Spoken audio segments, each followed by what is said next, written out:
Ini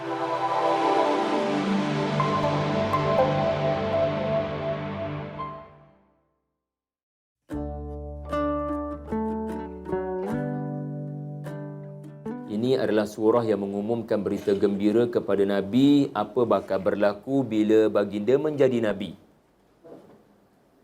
Ia adalah penerusan kesinambungan daripada surah sebelumnya yang memberikan berita gembira kepada Nabi sebelum menjadi Nabi. Okey? Tuan-tuan, selepas Nabi menjadi Nabi, khususnya selepas Nabi berada di Madinah berhijrah, ada tak keadaan yang lebih baik dalam 3 bekal dakwah yang saya sebutkan tadi? Sebab ayat yang kita bincang di awal tadi adalah ayat 4 surah sebelumnya. Walal akhiratu khairul laka minal ula. Allah beritahu keadaan kamu nanti lebih baik daripada sekarang. Okey, yang mana kita telah jelaskan jumlah orang beriman akan lebih ramai dan itu yang menggembirakan Nabi. Okey?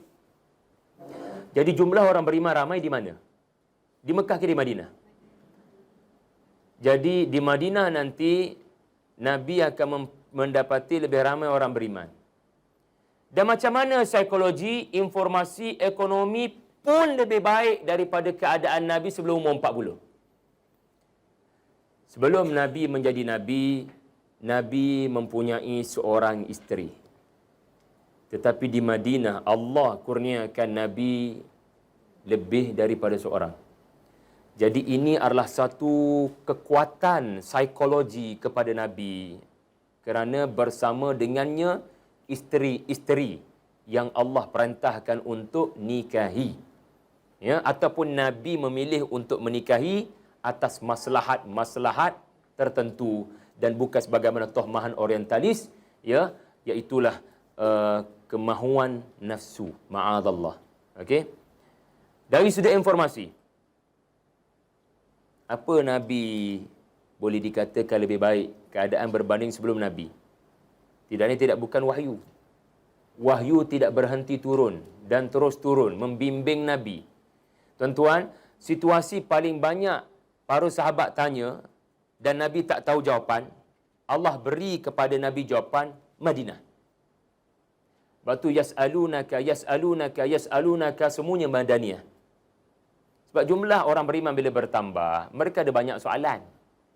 Tapi Nabi tak tahu nak jawab. Ya, seperti Khawlah tanya pasal hukum zihar, dah ramai lagi. Jadi Nabi, ya, apabila tak tahu jawapan, Allah beri hidayah, fahada. Allah beri jawapan kepada mereka yang meminta-minta jawapan. Jadi Nabi, ya, bukan sekadar wahyu, ya, Nabi diberikan ilham. Macam mana untuk bagi menang Badar? Macam mana nak bagi menang Uhud? Sebab Uhud pusingan pertama Nabi menang tau. Sebab strategi Nabi yang Allah ilhamkan, Nabi menang. Uhud Nabi menang pusingan pertama. Yang menyebabkan tentera Islam kalah bukan Nabi, tetapi segelintir para sahabat yang tidak mematuhi arahan Nabi. Khandak pun Nabi menang. Fatu Makkah Nabi menang. Semua yang Nabi perang, Nabi menang sebenarnya. Bahkan Nabi perang tanpa peperangan. Semua ni adalah episod Allah Ta'ala beri kaedah, strategi, teknik kepada Nabi sallallahu alaihi wasallam. Dan tahukah anda, dikatakan, dan ini pun pendapat yang saya pilih, Nabi memang butuh huruf sebelum menjadi Nabi. Tetapi selepas menjadi Nabi, Nabi boleh tahu ni perkataan Muhammad, Nabi padam. Sebab Ali tak sanggup nak tulis Rasulullah, Nabi jumpa perkataan Ra, Sim, Waw, Lam, Nabi padam sendiri. Jadi ini menunjukkan Nabi tahu huruf Ra dalam Hudaibiyah. Nabi tahu huruf Sin. Kerana wahyu telah menyebabkan Nabi terdidik. Bukan tokoh bahan bacaan sistem pendidikan. Allah mengajar Nabi. Maknanya, Nabi jadi boleh membaca, menulis kerana didikan wahyu. Dan jangan sekali-kali kata Nabi boleh membaca, boleh menulis sebelum menjadi Nabi. Jatuh kafir. Sebab itu menunjukkan wahyu rekaan Nabi. Jadi Nabi la takhuttuhu biyaminik. Nabi tidak pernah boleh menulis walau satu huruf dan tidak boleh membaca walau satu huruf sebelum kenabian. Tetapi selepas menjadi, sebab dia berguru dengan Jibril. Berkali-kali Jibril turun memberikan wahyu ilmu. Jadi Nabi jadi terdidik.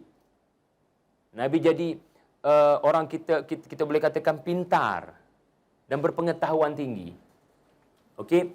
Dan beritahu saya, dari segi ekonomi, bagaimana boleh dikatakan nasib Nabi lebih baik berbanding umur sebelum kenabian? Sebab Nabi pemimpin kerajaan Madinah. Kekuatan yang diperoleh oleh kerajaan dari sudut harta benda jauh lebih hebat daripada apa yang Nabi miliki bersama orang-orang Islam pada zaman dahulu. Jadi inilah serba sedikit maksud akhirat lebih baik daripada keadaanmu sekarang.